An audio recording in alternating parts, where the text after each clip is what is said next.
Now, what are these vectors?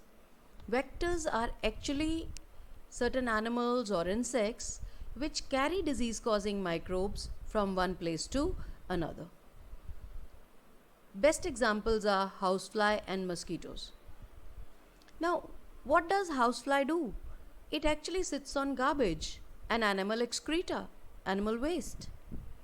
And while sitting over there, it by the way picks up pathogens. They stick to its body. And when that fly sits over the food, it those pathogens get transferred.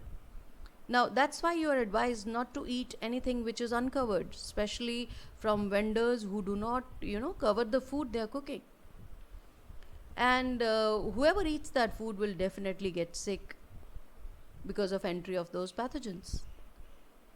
Now, next are mosquitoes, very popular.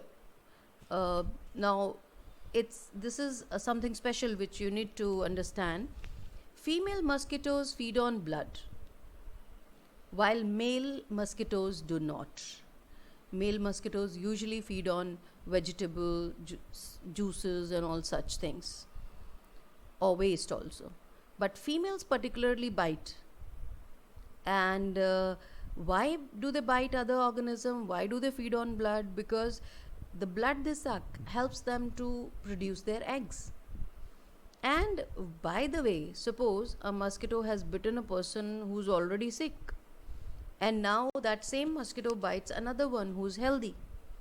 While biting, that mosquito will transfer the pathogen from diseased person to a healthy person.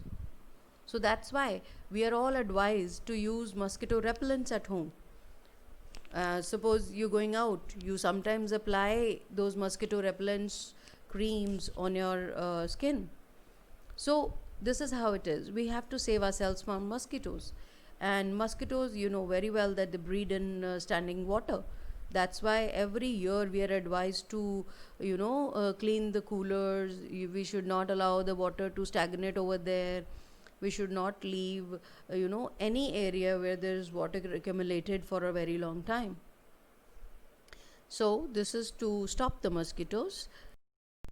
Now, next term, which is very important here, is communicable diseases. The microbial diseases that can spread from infected person to healthy person through air, water, food, or physical contact are called communicable diseases.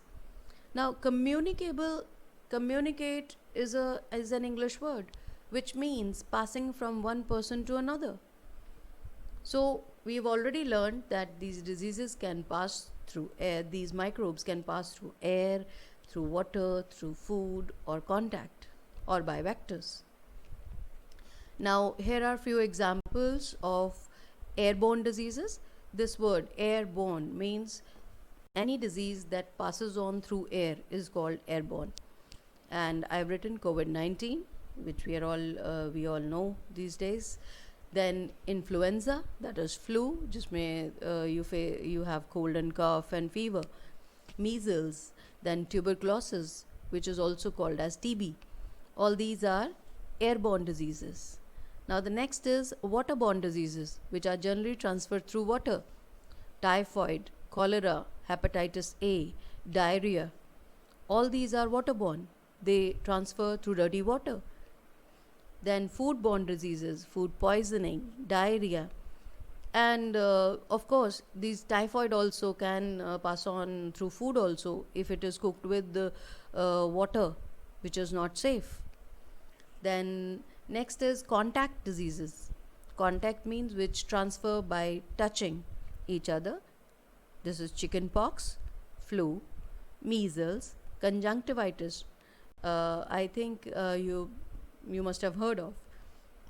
Conjunctivitis is a problem where where there is reddening of your eyes. It travels very fast. Then vector-borne diseases, malaria, dengue, Japanese encephalitis, chikungunya.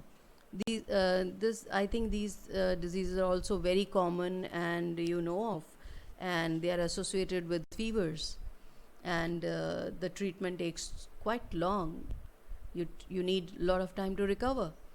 So it's our duty to save ourselves from all these diseases, and to save ourselves from these diseases we have to look after that the water we use is very safe for drinking, the food we eat is cooked hygienically, we are looking after our own health and hygiene, personal hygiene particularly, then we are there are no vectors around your house.